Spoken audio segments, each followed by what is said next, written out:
But yeah. Anyways, what were we talking about? I can't remember. Yeah. Yeah, what were we talking about? Oh yeah, how I hated my job, but Yeah. that's How about how you're control glad that and you don't have like to work there anymore. why is it that companies just You think that would be bad productivity, or like well right and you wouldn't think you'd get the desired results out of that doing things that way. This is what I love about Maybe Richard you do. Branson. Richard Branson, his whole philosophy is to make his employees feel the best about themselves. He gives them a year long for maternity leave. He gives them unlimited PTO. You can leave for a month if you want to, because he understands that if you have an employee that's miserable, they're going to reflect that attitude whenever they have to handle one of their customer situations. But if they love what they do and they love their job and they can reflect that attitude towards any sort of customer situation that they're in, that more than not, that customer is going to have great experience with that. It's like take care of your employees because they're the ones that are taking care of the clients. Exactly. Don't worry so much about taking care of the clients. Exactly. If you take care of your employees, they'll take care of the clients. And this guy's a freaking billionaire. This guy has created his entire life off of this philosophy. And he wasn't the best at school. Like he's dyslexic. Like I don't know, man. I have a lot of admiration for him, and if I ever do start this company, I want to mimic that exact philosophy. I want to invest in my employees because I feel like companies are just trying to get the absolute most production out of their employees, and they don't consider how it affects their mental attitude, because they view their employees as expendable, that they can just fire them and get somebody else, and they can just invest in that turnover because they're paying them pennies on the dollar. Yeah. And companies also want to believe in this continuous growth where, if you make $100 million in profit last year, then you're basically required to make $105 million in profit the next year. It doesn't matter if you make $100 million one year. Oh, well, you made 99 the next year, so that means you've done bad as a company. Everything's about growth. It's exponential growth. It's continuous infinity growth. Yeah, is what it is, and that's just not. It's just not sustainable. It's not. It doesn't make any long-term sense, and that's really what drives me crazy about corporate America. Yeah. Something's got to give at some point, you would think. Dude, you would think, man. And that's what's kind of fucked up. But I think that change is not going to come from the existing companies. It's going to come from people that are going to create that culture. Yeah. Like, I think there's a lot of startups that think that same way, and whether or not they actually get into where they're profitable or whatnot. There's also an aspect, you have to have a good service or product, because if you don't have that, you have nothing. I don't care what your company culture is like. If you don't have a great product or service that you're able to provide for people, you're not going anywhere. So that's the main focus, main goal. And once you have that, and then you're able to create that company culture that you want, then that I think that's a recipe for greatness, Yeah. So, yeah, that's just my philosophy. Being young entrepreneurs. I'm trying, man, because I've grown up my whole life not knowing what the hell I want to do. I've wanted to do so many things, man. I wanted to be a firefighter. I wanted to be a lawyer. I wanted to be an advertising guru and create commercials and be a copywriter and all these goddamn different things I've wanted to be. And what I think it culminates into is that I want to create something for myself and run it myself and do what I think is necessary and is good for everybody. Man, that has to be such a awesome experience to do that. Yeah. I know I have a cousin who worked the office corporate job and opened his own restaurant. And just that testimony alone is just so much happier to be in control of his fate, even with all the scariness and the downfalls of it and the uncertainty of it all. Well, there's always risk. There's always risk, man. You're never gonna create something that doesn't have risk, you know? Yeah. Just a matter of finding what you're passionate for and being able to monetize it. yeah, that's really and then what going it for it 100% with all your passion, you know? Seriously, that's really what it boils down to is just it's hard to just tell everybody to do that though, you know? It's extremely hard. I struggle with it. Yeah, and I mean everybody's got things that they gotta pay for, that they gotta do in order to maintain what they're going for now. But this comes into the other problem where it's just like corporations need to pay people more, man. They do. I'm sorry, but they do. Because that gives people more freedom and more, just less anxiety, and they don't feel as miserable because they feel like they have to do all of this bullshit. You know what I mean? It just, I don't know. It's all, like I said, everything relates to each other in one way or another, ultimately, you know? Yeah. So. Yeah, there's so many different sides of the coin, and at the same time, corporations have to be able to survive and thrive and all that. But yeah, you would think that there is a... But who are the corporations actually working for? They're working for their shareholders. Yeah, shareholders. That's who they're working for. For their stock. As long as those people are okay, they don't really give a shit about anybody else. Yeah. Ultimately, that's ultimately what it comes down to. Yeah, and I'm not saying every single corporation is like that. That'd be ridiculous of me to say. That would be me putting all corporations into a box like that. Yeah, you know. Exactly, and that's hard. Is corporations, a lot of these corporations provide jobs. Yeah, and they provide lives and are very much needed.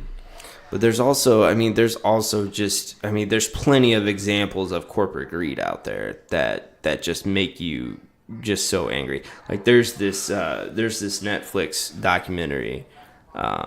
I think it's like a 6-part series called Dirty Money. Mm-hmm. Dude, it makes me angry. It makes me so angry. It just like, how can people do this? Like just for a buck. That's all what it boils down to is just money. Yeah. Because people are so infatuated with money because it buys them, so whatever they want. When you're on your deathbed, money ain't gonna mean shit. It's not. No. What's gonna last longer is your relationships. I absolutely think. You think it's the money that's the motivating factor? Yes, absolutely. Man, what else would it be?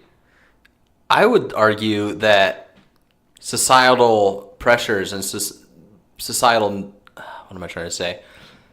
Like peer pressure perpetuates that more. Peer pressure from who? From their shareholders. Yeah. I mean, maybe the root of it all is money, but I'm just... That's what I'm saying. Like, that is the root of all of it. But I would say it's more of the social status, like being a part of it, being a part of the winning, basically, for the company. Well, I mean, having a sense of accomplishment and being successful. Yeah, but being accepted or being praised by your superiors. That is definitely part of it. I think people love more.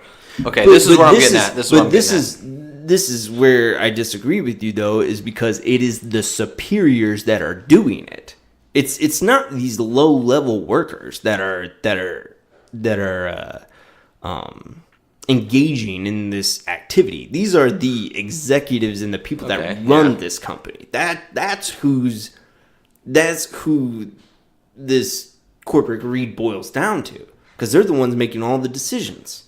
You know, your mid-level manager has no say in what those top level decisions. The shareholders, the board of directors and shit like that. You know, and the CEO. Exactly. Because the CEO's job is to make sure that their shareholders and the board of directors are happy. That's basically what his job is. And the way that they become happy is by how much profit they're making. Yeah. Because most of those shareholders have a significant amount of stock in that particular company. So the more money that they make, the more profits that they make, their stock goes up. Yeah. So they make more money. So it all comes down to the root of money. Is really what it comes down to. That's true. And I wish people would just. I mean, it's hard to get this into people's heads, especially when you're talking to people that don't have a lot of money. It's hard to tell them that, you know, don't focus on money, you know. But the people that do have money, I wish that would just get ingrained in their freaking head that it's just not all about this. There's more to life than this shit, you know? Mm-hmm. So, I don't know. Maybe I'm And I guess naive. what I was getting at that is the way that the corporations succeed and the way that they get all that money is, and that's what I was getting at, is the employees or the. Because even for my company, there's 60 some divisions. So that's 60 presidents. That's 60, different divisional leadership, but that leadership is what I'm saying. Like at the divisional level, at least for my company, that is where I'm saying it's like societal. It's like they're just dying for that praise. They're dying to achieve that goal. They're dying to hit that number, right? So they can make the rich people proud. Yeah. To make more money for the rich people that already have money. And the reason I'm bringing this up, too, is because last night I watched this show. It was on Netflix. I can't remember what it was called, but it was about taking regular, everyday people or people who are easily influenced. They did some tests to find out if you're easily influenced, and then they were testing to see if they could make you commit murder. So they took you through all sorts of fucking different steps, and it's all staged, with actors and all this stuff. Yeah. And it's a ridiculous circumstance, but they slowly get you to do things that you're not supposed to. So basically, this guy has a heart attack, and then the guy that's there convinces this unknowing their test subject to carry that, instead of calling somebody right away, to carry that body into another room, and then to put that body into a crate and hide it, and then they just keep perpetuating this the issue or whatever. They finally find out that this guy is not really dead, but they've created all these circumstances of now that this guy's lied about it, and this guy was helping hide the body and move the body and all this stuff. So now that guy's starting to feel guilty, and they find out this guy's not really dead, and they basically convince them to push him off a roof at the very end. And 3 of the 4 test subjects push the guy off the roof. Oh my god! Yeah. And it was all staged. It was just a social experiment, but it was just and they went and they found people that were easily convinced and easily convincible. So gullible people. Yeah, gullible people that are just go with the flow, and they do what they're. It's what this. That's kind of what I'm getting at. It's our society has perpetuated that, and you just do what you're told and come to work and have a good attitude and don't question the authority and don't do any of these things out the box. Right. And it's I feel that is so ingrained in our society right now. And it was just really fucking crazy to see. I agree. Demonstrated with you, like that. I agree with you, man. That's crazy. But at the same time, man, I do feel that culture is changing with a younger generation because they have more access to all this information. They are able to see the flaws in what greed actually does. Yeah. I'm telling you, man. Greed is outside of murder and shit like that, I feel greed is one of the most atrocious things. It's a pretty deadly sin. I really hate it.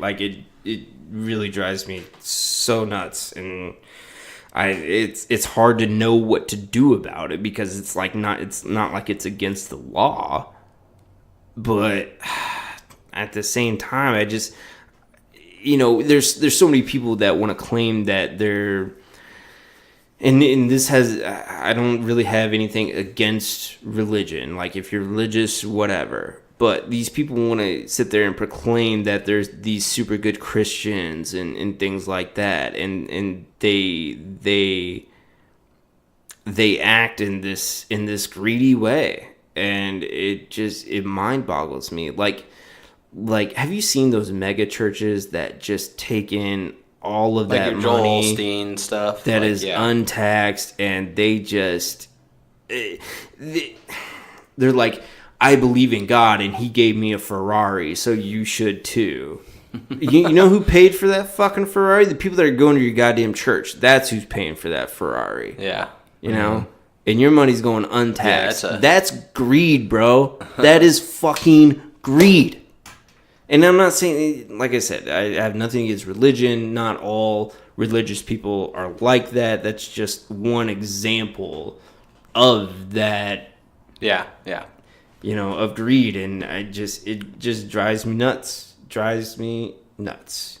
Yeah. And like I said, I don't know what to do about it. That could be a future podcast. Other than, I mean, I don't know what to do about it other than just simply setting an example and creating, my own company that will do everything in its power to not be greedy, to be a democratic corporate structure where there's not one guy just pulling all the strings, where everybody has a freaking say in what goes on, because people want that. They want to feel included. They want to be tribal. They want to have power in some sort of decision making, even if they're not at the top. They still want to have. It's almost like having a vote. Everybody has a vote in this country, unless you're a felon, apparently. But yeah, I don't know. Maybe, like I said, maybe I'm naive. Maybe somebody can convince me otherwise. But as of right now, that's how I feel about that situation.